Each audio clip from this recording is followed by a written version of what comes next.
You've seen it everywhere, right? In your texts, on social media, maybe even in a work chat.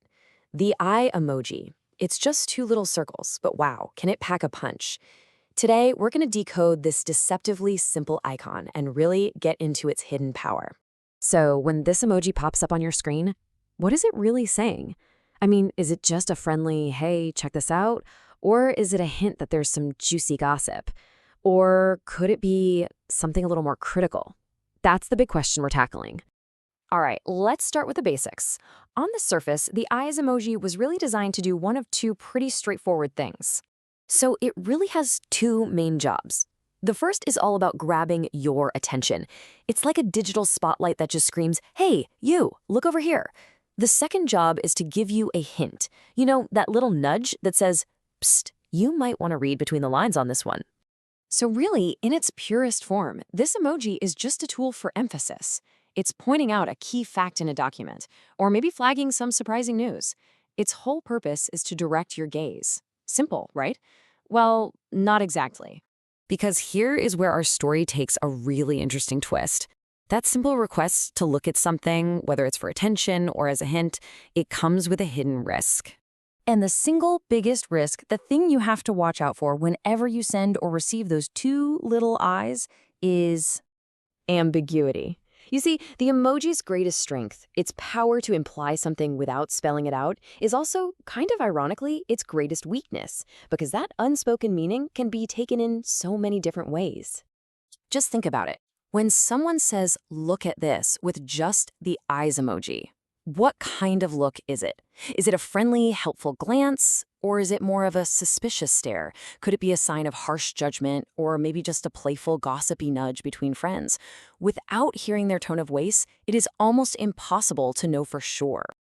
Okay, let's make this super concrete with a couple of examples. Scenario 1. A coworker sends you a document with the eyes emoji. They probably just mean, hey, check out this clever solution I came up with.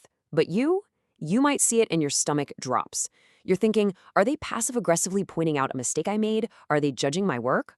Or how about this one? A friend shares some gossip with the eyes.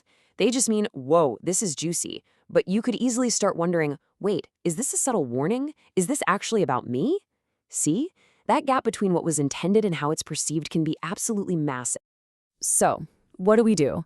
Given this huge risk of being misunderstood, how do we handle it? Do we just stop using the emoji altogether? No, not necessarily.